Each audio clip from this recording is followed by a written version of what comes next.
Fox 10 Arizona Morning is back. Welcome back. Investigators in the deadly mass shooting at an Oregon community college say they found a number of firearms at the gunman's apartment. The gunman reportedly had 3 pistols and well, it says an automatic rifle, and we're not sure if that's true or not. Yeah. I doubt it. It was probably a semi-automatic rifle. The campus is, by the way, a gun-free zone. Well, reports say they had one security guard who was not carrying a gun. He had a can of mace as a weapon. This morning we asked, of course, like everybody else, why did this happen?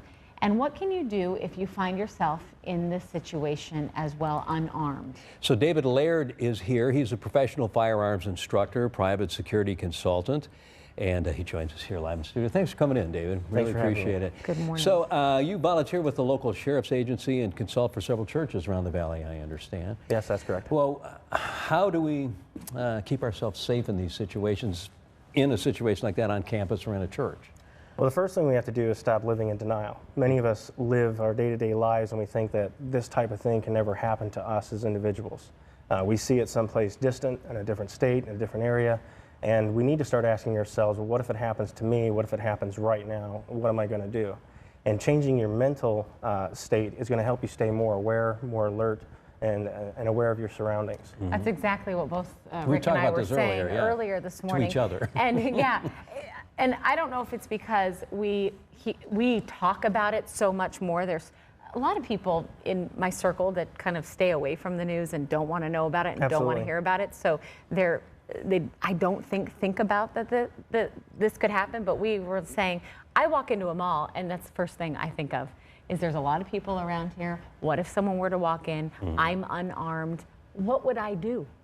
Well, one of the things you constantly have to be aware of is where's your exits. You know, a lot of us think about the big exits that we walk in and out of, but every one of those stores actually has a back exit to a service hallway. And so going into any one of those smaller stores and accessing that, they've got storage rooms that you can lock yourself into, that you can brace to prevent anyone from entering into. And you need to be aware of where those exits are so that you can take you, your family, your loved ones out of that environment as quickly as possible. Looking back at these mass shootings, what kind of person does this type of thing? And do they, it seems to me, just looking at the history of this, that most of them will go to a gun-free zone where people are totally defenseless. Absolutely. It's like fish in a barrel. When you go to, they specifically search out these areas. The Colorado shooter went past 4 other movie theaters and picked one specifically that doesn't allow firearms because they don't want to be challenged. They want to be able to run amok. And when they don't face that sort of challenge, it allows them to do what they came there to do. They don't want to meet opposition.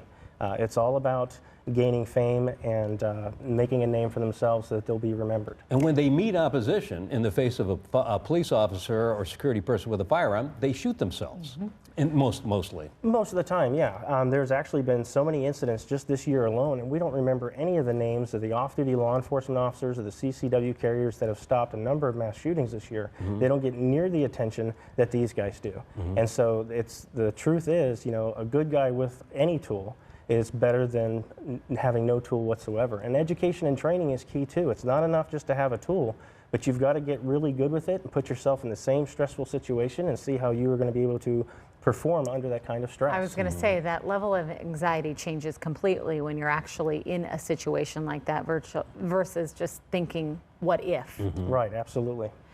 The people that are behind these shootings, I mean, I can't help but say they all seem like they have much mental instability. That somehow, some way, whether they are disgruntled at the world, co-workers, or religion, or anything like that, they just operate on a different level than most people that I would say are a little bit more stable mentally. Well, absolutely. I mean, they've clearly demonstrated that they have no respect or regard for human life whatsoever. But just last night, we had a husband who kidnapped 4 kids and ran away with a car with his spouse who he abused. And he's operating in that same level, where they're so self-absorbed with whatever's going on in their life that they don't care about anyone else. Evil exists in the world, and if good people don't stand up for themselves, then this sort of thing will continue to happen. If firearms are banned, you know, on college campuses and stores like I think Target, Starbucks, Chipotle, all these people have come out and say they don't want firearms in their building. How could we defend ourselves and defend our lives if we're unarmed?